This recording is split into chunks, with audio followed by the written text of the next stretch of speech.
diberikannya Roh Kudus oleh Bapa, saudara-saudara, yang paling tidak itu memberikan kepada kita dua kepastian. Yang pertama, bahwa Allah kembali hadir di tengah-tengah umatnya.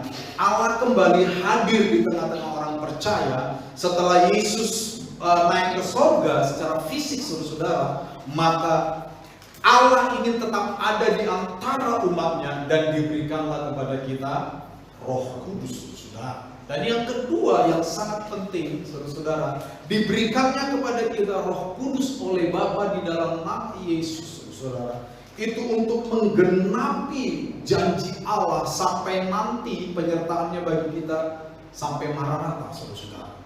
Minggu lalu kita sudah membahas dengan sangat jelas bagaimana kehidupan kita di dalam konsep keselamatan. Pada waktu saya menerima Yesus sebagai Tuhan dan Juru Selamat, maka dosa saya dihapuskan. Dan pada waktu itu, ketika saya langsung mati, maka saya yakin saya masuk surga, saudara-saudara. Amin. Pada waktu kita menerima Yesus sebagai Tuhan dan Juru Selamat, dan ketika kita menerima Yesus sebagai Tuhan dan Juru Selamat, dan kita mati pada saat itu, saya sangat percaya kita ada di surga bersama dengan Bapa. Tetapi kenyataannya kita tidak mati, betul? Ada di sini waktu menerima Yesus langsung mati? Nah, ya, kita semua masih hidup, betul? Dan di dalam proses kehidupan kita sampai nanti Maranatha, sampai Yesus datang kembali menjemput kita, ini yang disebut dengan proses pengudusan. Artinya apa? Proses pengudusan ini tidak kalah penting. Itu sebabnya di dalam Injil Matius, saudara, sekalipun itu dalam konteks tentang pengajaran sesat, Yesus pernah menegur orang Farisi. Tidak semua orang yang mengaku aku Yesus, yang berseru kepada aku Yesus akan masuk ke dalam kerajaan Allah. Tetapi siapa yang masuk? Mereka yang melakukan kehendak Bapa di sorga. Ini yang disebut dengan proses pengudusan. Setiap hari kita dikuduskan. Nah, kita tidak mungkin bisa menjaga hidup kita kudus kalau di dalam diri kita tidak ada Roh Kudus, saudara. Betul? Tidak ada Roh Kudus. Nah, itu yang sudah kita bahas minggu lalu. Nah, pagi ini saya mau sedikit memperluas pembahasan tentang makna dicurahkannya Roh Kudus. Ya, itu terkait dengan bagaimana Allah hadir kembali di tengah-tengah umat. Nah, saudara-saudara, ya, materi ini secara ide-ide utamanya saya ambil dari buku ini, saudara, Paulus, Roh Kudus dan Umat Allah, yang ditulis oleh seorang profesor kita, ya, yang bernama Gordon Donald V. Dan bukunya sangat bagus, saudara mau membacanya sangat bagus, saudara, ya. Nah, sekali lagi nats kita terambil dari Yohanes pasal 14 ayat 26. Kalau saudara mau buka Alkitabmu boleh, tapi isinya persis sama dengan ada yang ada di monitor ini yang saya display di sini, saudara. Yohanes pasal 14 ayat 26. Firman Allah berkata, tetapi penghibur, ya, penghibur yaitu Roh Kudus yang akan diutus oleh Bapa dalam namaku, dialah yang akan mengajarkan segala sesuatu kepadamu dan akan mengingatkan kamu akan semua yang telah kukatakan kepadamu. Nah, ini adalah janji Yesus, saudara. Pada waktu Yesus hendak naik ke surga, dia tahu dia akan meninggalkan murid-muridnya secara fisik, saudara. Maka Yesus berjanji, dia minta kepada Bapa supaya ketika nanti dia naik ke surga, ya, murid-muridnya tidak ditinggalkan sebagai yatim piatu, tetapi ada Allah yang senantiasa berada di tengah-tengah mereka. Makanya Yesus berkata, dia akan meminta Bapa mengutus penghibur, yaitu Roh Kudus. Kenapa Roh Kudus perlu diutus kepada kita, saudara? Karena Roh Kudus yang akan mengajarkan segala sesuatu kepada kita, yang akan memimpin kita, yang akan menuntun kita, mengingatkan kepada kita akan setiap firman Allah yang pernah kita dengarkan. Amin, saudara. Makanya sekali lagi saya suka bertanya, kalau saudara mau berbuat sesuatu yang salah, kalau saya mau berbuat sesuatu yang sifatnya berdosa, ya, dan saya orang percaya, saudara, kita semua orang percaya, kita mau berbuat sesuatu yang sifatnya berdosa, ya, saya yakin di dalam hati saudara ada semacam larangan, betul? Ada semacam kalau saya bilang suara mungkin tidak suara, tetapi ada semacam dorongan untuk jangan, itu dosa. Betul? Nah itulah Roh Kudus, saudara. Seringkali Roh Kudus memang bekerja melalui hati nurani kita, melalui sunegesis di dalam diri kita, hati nurani kita. Dia memakai hati nurani kita untuk dapat memberikan sebuah keputusan, apakah saya akan terus melakukan ini atau tidak. Ya, itu artinya Roh Kudus mengingatkan kita akan firman Allah. Ya, Roh Kudus mengingatkan kita akan setiap kebenaran yang pernah kita dengarkan. Betapa beruntungnya kita memiliki Roh Kudus di dalam diri kita. Ya. Oke, seperti tadi saya katakan, saudara-saudara, saya akan mencoba mengulik sedikit lebih luas pembahasan kenapa Roh Kudus diberikan kepada kita. Dan alasan pertama minggu lalu yang saya sebutkan adalah diutusnya Roh Kudus oleh Bapa adalah penggenapan janji bahwa Allah sendiri akan hadir kembali di tengah-tengah umatnya, saudara. Ya. Nah, coba kita lihat runtut kehadiran Allah dari mulai perjanjian lama sampai nanti diutusnya Roh Kudus. Ini sangat penting buat kita, saudara. Ya. Nah, di dalam perjanjian lama, saudara-saudara, di dalam perjanjian lama, jadi kalau saudara membaca Alkitab saudara di dalam perjanjian lama, mulai dari kitab Kejadian sampai kepada kitab Maleakhi, saudara-saudara, maka kita akan menemukan betapa kehadiran Allah di tengah-tengah umat itu menjadi satu ide utama, salah satu ide utama di dalam perjanjian lama, saudara-saudara. Ya. Ketika Adam dan Hawa itu ditempatkan di Taman Eden, saudara-saudara, di taman yang memang Tuhan buat untuk mereka di dalam Kejadian pasal 2 sampai pasal 3, maka firman Allah mencatat bahwa Allah ada bersama dengan mereka. Allah bahkan berjalan-jalan di tengah-tengah taman itu. Allah bahkan berbicara kepada Adam. Ya. Dia diskusi sama Adam, saudara. Adam, ya kan? Kasih nih nama hewan-hewan. Makanya kalau saudara sekarang temukan nama hewan itu yang ngasih Adam, saudara. Ya, dikasih lah sama Adam nama hewan-hewan. Adam, di sini banyak buah, semua boleh kamu makan, tapi itu ada satu buah jangan kamu makan. Beritahu nanti istrimu. Jadi Allah hadir di tengah-tengah taman itu bersama dengan Adam dan Hawa, saudara. Ini adalah suatu hubungan yang memang sejak awal dibangun oleh Tuhan. Ya. Ketika Allah menciptakan manusia, Allah ingin terhubung dengan mereka. Allah ingin terhubung dengan manusia itu. Allah tidak ingin terpisahkan dengan ciptaannya yang disebut manusia tadi, saudara. Kenapa demikian? Karena Allah sendiri tahu bahwa kehadirannya itu sangat dibutuhkan oleh manusia, saudara. Tetapi agak sayang, di dalam kisah ini sendiri kita membaca, saudara-saudara, bahwa akhirnya Adam dan Hawa berbuat dosa, dan konsekuensi dari dosa itu mereka harus keluar dari Taman Eden. Ya. Tetapi saudara-saudara, ketika kita terus membaca Alkitab Perjanjian Lama, saudara-saudara, maka konsep penyertaan Allah itu akan terus kita temukan di sepanjang Perjanjian Lama. Ya, kita dapat menemukan bagaimana Allah terus ingin berhubungan dengan orang percaya. Bagaimana Allah terus berhubungan dengan Israel yang waktu itu oleh Allah dikhususkan menjadi satu bangsa percontohan. Saudara-saudara, jadi di dalam Perjanjian Lama itu Israel itu adalah bangsa percontohan. Ya, Allah tentu mengasihi semua bangsa.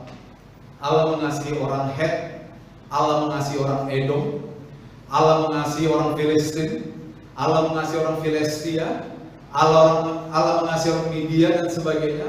Tetapi Israel diambil oleh Allah untuk menjadi bangsa percontohan, Makanya kalau kita membaca kitab Perjanjian Lama, ada begitu banyak larangan-larangan yang diberikan oleh Allah kepada bangsa Israel, saudara-saudara. Itu kenapa?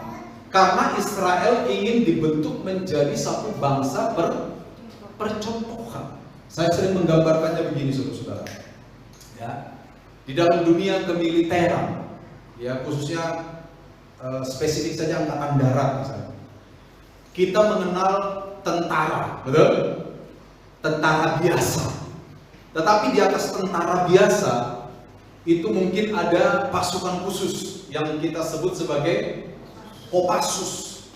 Di atas Kopassus lagi itu ada yang lebih khusus lagi, yang sering kita sebut sebagai Dengkultor, ya kan? Nah, konon katanya di atas Dengkultor ini masih ada lagi, saya nggak tahu nih apa nih.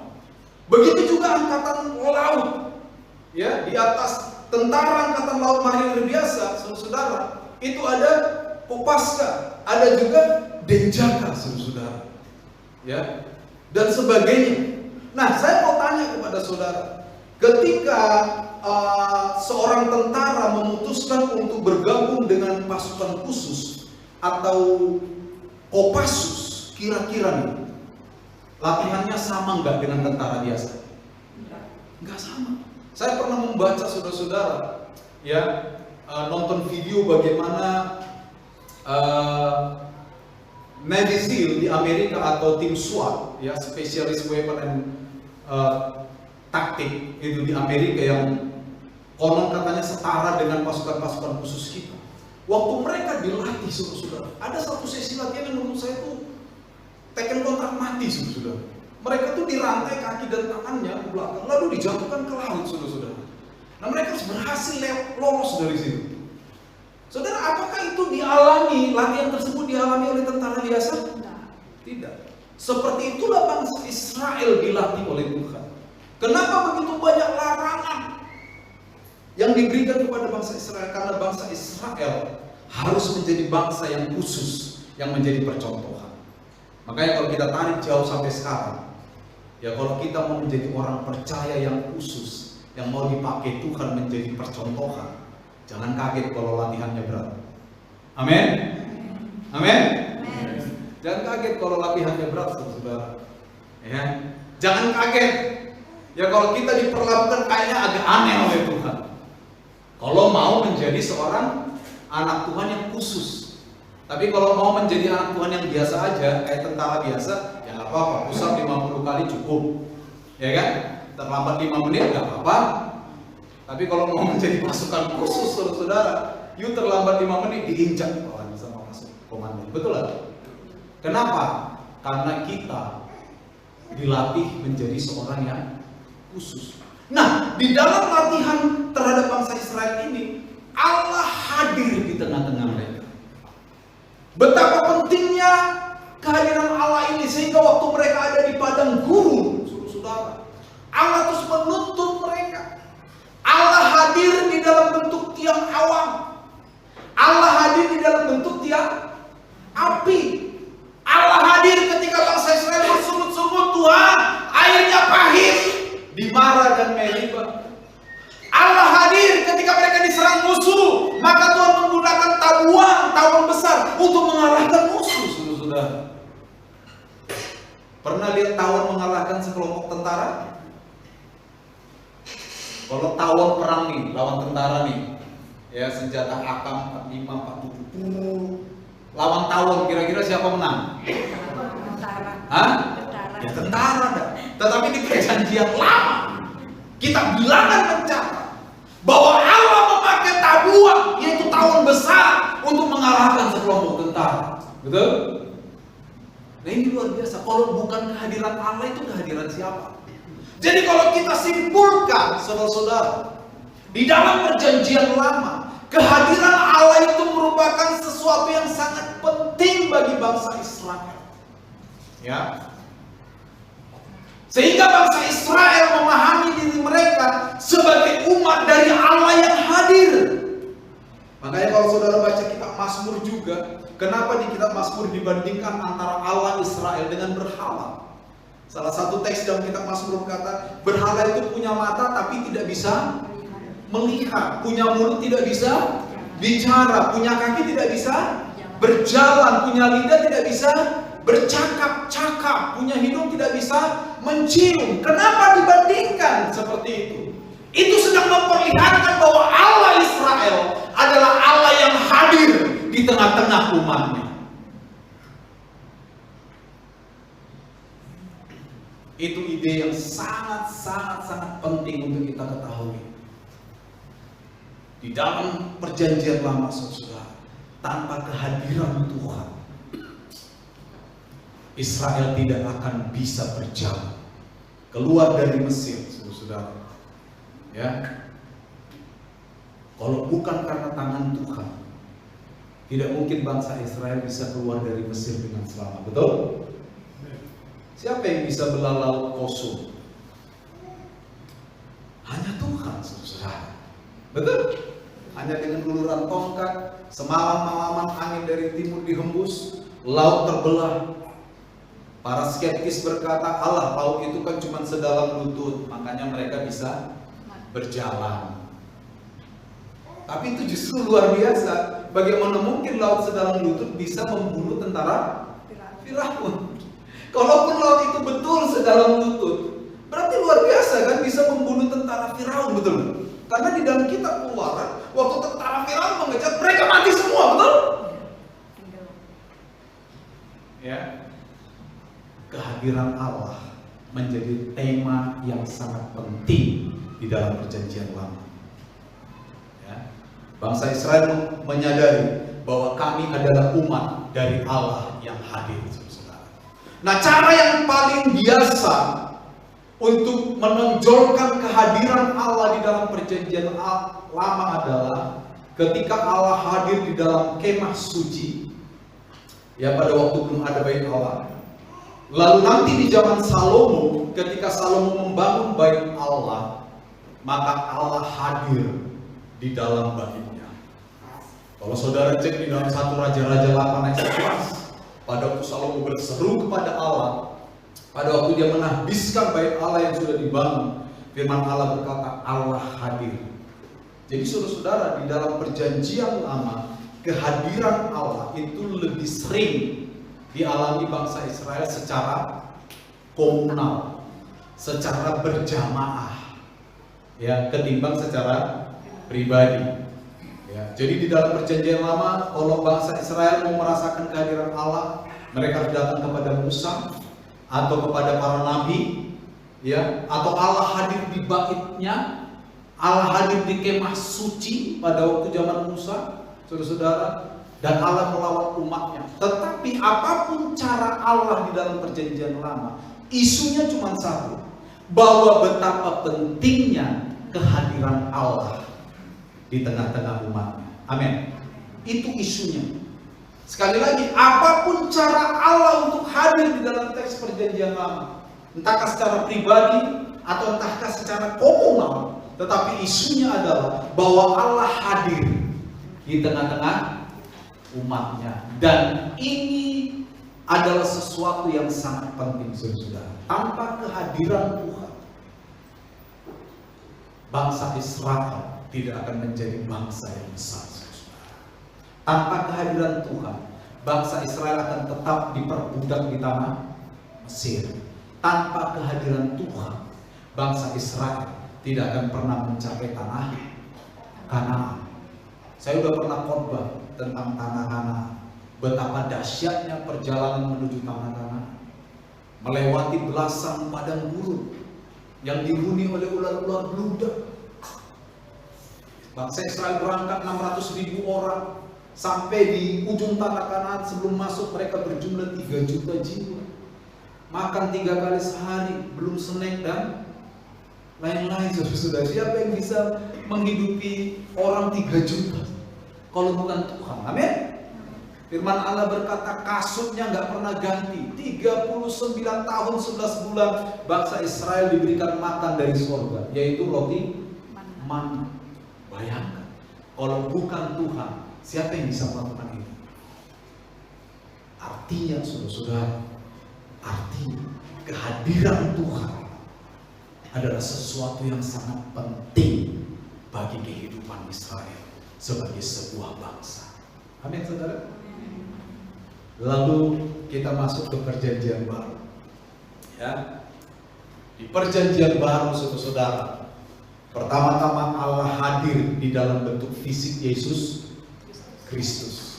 Barusan kita merayakan Natal. Kalau saudara cek kembali teks-teks di dalam Injil, khususnya Injil Matius, maka kehadiran Allah itu ditonjolkan, saudara. Pada waktu Maria mengandung bla bla bla bla bla, malaikat datang kepada Yusuf melalui mimpi, jangan takut mengambil Maria menjadi istrimu, nanti lahir seorang anak, berikan dia namanya Yesus, Yesus yang disebut sebagai Immanuel. Immanuel, Allah yang diam di dalam kita. Dalam bahasa Ibrani kira-kira maknanya seperti itu. Allah yang diam di dalam kita. Allah yang imanen, yang bersekutu dengan kita. Jadi waktu Yesus lahir, pada waktu Yesus masih di kandungan Maria, bahkan Yesus belum lahir, Allah sudah menonjolkan ide tentang bagaimana pentingnya kehadiran Allah bagi umatnya. Berikan dia nama Yesus. Dia akan disebut Immanuel, yang artinya Allah menyertai kita, saudara. Allah ada di dalam kita. Dan konsep Immanuel ini, saudara, itu sama dengan konsep Roh Kudus, Parakletos, Parakaleo, seseorang yang dipanggil mendekat dan ada di sisi saya, di sisi kita orang percaya. Ya, ngapain dipanggil di sisi kita? Supaya bisa membela kita, supaya bisa mengajari kita, supaya bisa mengingatkan kita tentang semua firman Allah yang pernah kita dengarkan. Jadi konsep Immanuel yang diberikan kepada Yesus pada waktu Yesus dikandung sebelum dilahirkan, itu sama persis dengan konsep Roh Kudus. Kembali lagi, betapa Allah memandang kehadiran Allah di tengah-tengah umatnya itu adalah sesuatu yang sangat penting. Nah, setelah Yesus naik ke surga, secara fisik Yesus naik ke surga, maka Bapa di dalam nama Yesus mengutus Roh Kudus. Ya, itu yang tadi kita baca di dalam Yohanes pasal 14. Nanti saudara kalau ada waktu di rumah, coba saudara baca itu seluruh perikop Yohanes pasal 14. Itu berbicara tentang bagaimana Roh Kudus dijanjikan dan diberikan oleh Bapa. Setelah Yesus naik ke surga, saudara, Yesus tidak ingin meninggalkan orang percaya sebagai yatim piatu. Maka Bapa di dalam nama Yesus mengutus Roh Kudus untuk menemani orang-orang percaya. Sehingga Roh Kudus diutus oleh Bapa itu sebagai wujud nyata kehadiran Allah di tengah-tengah umat. Itu sebabnya saudara-saudara, di tengah-tengah kita hari ini ada Roh Allah. Amin. Saudara percaya ada Roh Kudus di tengah-tengah kita? Kemanapun kita secara pribadi pergi, ada Roh Tuhan yang menemani kita. Amin. Makanya walaupun saudara sembunyi di dalam lemari, itu manusia nggak ada lihat. Ada satu yang lihat, siapa? Ya, Roh Kudus. Jangan bilang saya bikin dosa, tapi saya di dalam lemari nggak ada yang lihat. Ada yang lihat.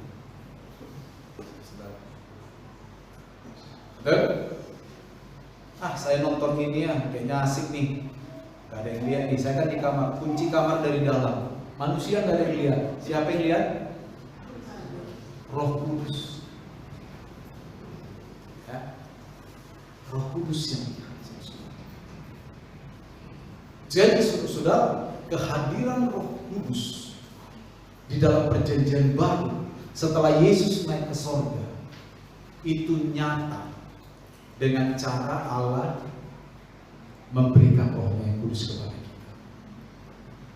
Roh Kudus hadir di bait Allah di perjanjian lama Di dalam 1 Korintus, setiap orang percaya oleh Paulus disebut sebagai bait Allah. Artinya apa, saudara? Saya dan saudara secara pribadi adalah bait Allah. Sehingga di dalam diri kita semua masing-masing ada Roh Kudus yang senantiasa hadir.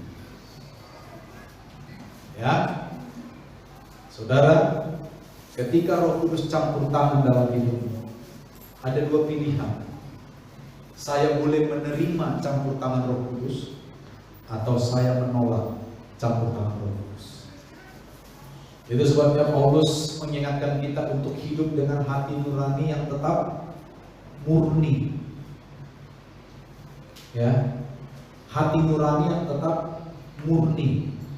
Karena Roh Kudus, saudara, walaupun dia mengingatkan saya, taruh kata saya mau bikin dosa, saya mau berbuat dosa, lalu Roh Kudus ingatkan saya, bro, jangan bikin dosa.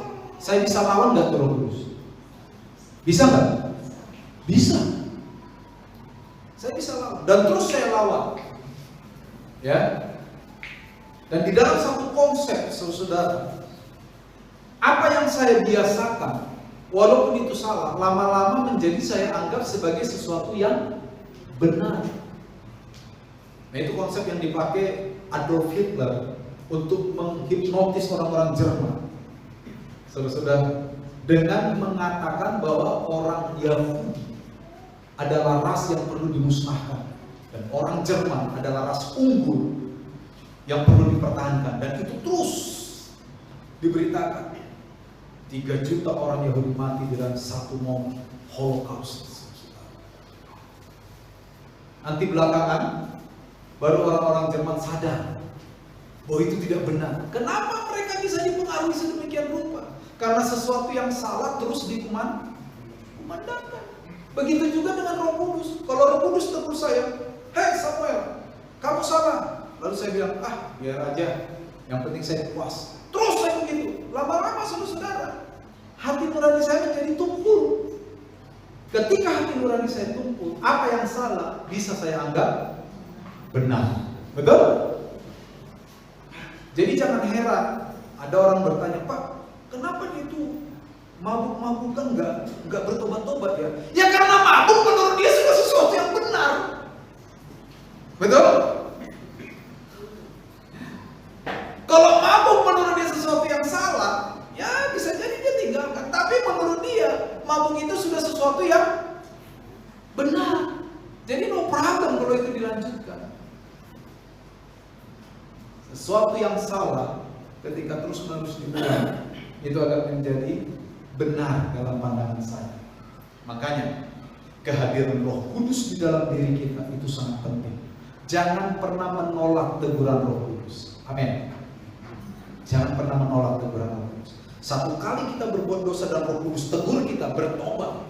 Jangan tunggu besok. Jangan lawan. Jangan ada alasan-alasan yang logis.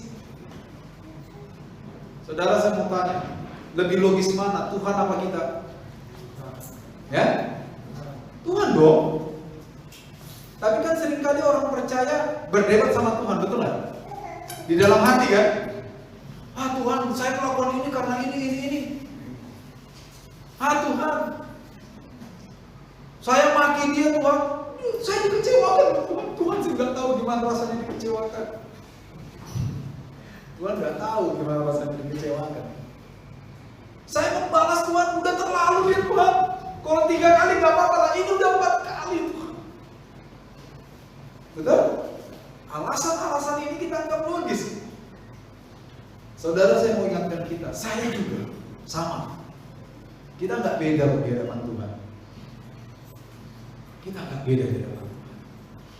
Ketika Tuhan menegur kita untuk sesuatu yang salah, itu pertanda baik bahwa ada Roh Kudus hadir di dalam diri kita. Amin.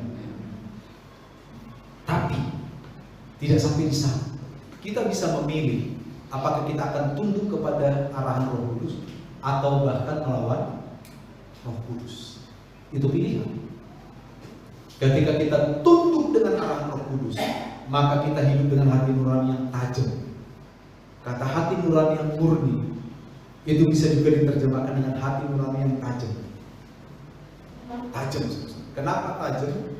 Saudara-saudara, dia bisa membedakan. Makanya dalam kitab Ibrani, firman Allah itu seperti pedang bermata dua. Sifatnya apa? Tajam. Lebih tajam dari pedang bermata dua manapun katanya. Kenapa lebih tajam? Karena sanggup memisahkan. Betul ya? Itu bukan berarti firman Allah betul-betul seperti pedang, bukan. Tetapi artinya apa? Ketika kita hidup di dalam firman Allah, saudara-saudara, dan kita hidup di dalam pimpinan Roh Tuhan, maka hati nurani kita menjadi tajam. Artinya bisa membedakan mana yang boleh saya lakukan dan mana yang tidak boleh saya lakukan. Ini penting buat orang percaya. Ya, oke. Lalu apa implikasinya buat kita, saudara? Yang pertama, ketika Roh Kudus hadir di antara umat percaya, maka kita memiliki kesadaran bahwa Roh Kudus hadir di dalam diri kita, baik secara pribadi maupun di dalam konteks gereja secara umum. Sehingga kesadaran ini seharusnya mampu mendorong setiap kita untuk senantiasa hidup kudus. Simpel saja, saudara, nggak rumit-rumit. Saya sadar Roh Kudus ada di dalam diri saya. Ketika saya mau berbuat dosa, oh tidak, ada Roh Tuhan di dalam diri saya. Saya tidak mau berbuat dosa. Ya kan? That simple, saudara. Sesimpel itu. Makanya di dalam lagu sekolah minggu, saudara, saya masih ingat ada satu lagu tuh. Saudara pasti tahu nih. Hati-hati gunakan matamu. Ya, aksennya harus benar loh ya. Matamu, jangan matamu kan gitu ya. Hati-hati gunakan matamu. Hati-hati gunakan mulutmu. Karena Bapa di surga melihat ke bawah. Hati-hati gunakan matamu. Betul? Ini lagu sekolah minggu. Tapi ide ini, saudara-saudara, ini ide kehadiran Allah. Karena Bapa di surga melihat, walaupun idenya sedikit melenceng karena Roh Kudus ada di tengah-tengah kita, saudara-saudara, tapi sama saja. Ini konsep kehadiran Allah yang ditularkan melalui lagu ini. Hati-hati gunakan mulutmu. Amin. Mulut itu fungsi utamanya apa sih? Hah? Makan. Terus? Berbicara. Yang paling sering disalahgunakan ketika kita makan atau waktu berbicara? Waktu berbicara, betul lah. Kita harus akui itu di hadapan Tuhan. Tetapi jangan sampai diakui saja. Kalau memang selama ini mulut kita pakai untuk sesuatu yang salah, kita bertobat dong. Amin. That's simple, saudara. Sesimpel ini. Ya.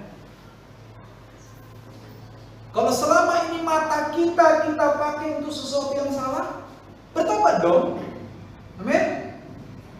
Apa tuh contohnya pakai mata dengan cara yang salah? Nah, banyak ya. Saya sering bilang, saudara, karena saya pernah ngalamin. Ada dulu jemaat saya di Manokwari di Papua. Dia biasa nyupirin bosnya. Sebenarnya dia bukan supir, tetapi dia sering diminta bosnya untuk nyetirin kemana-mana. Satu kali dia masuk got, saudara, mobil yang dia bawa. Dan dia cerita, di Papua kita pendeta itu kan dipanggil papi, saudara. Papi, apa bro? Waktu itu belum ada bro sih, apa saudara? Tadi mobil saya masuk got. Oh kenapa? Lalu dia cerita. Ternyata waktu dia nyetir, dia sendiri, bosnya sudah di drop off kan, sudah diturunkan gitu. Dia lihat seorang ciptaan Tuhan, makhluk paling seksi. Kamu lemah, yang itu, yang paling seksi. Jadi dia lihat, dia nikmati penglihatan itu.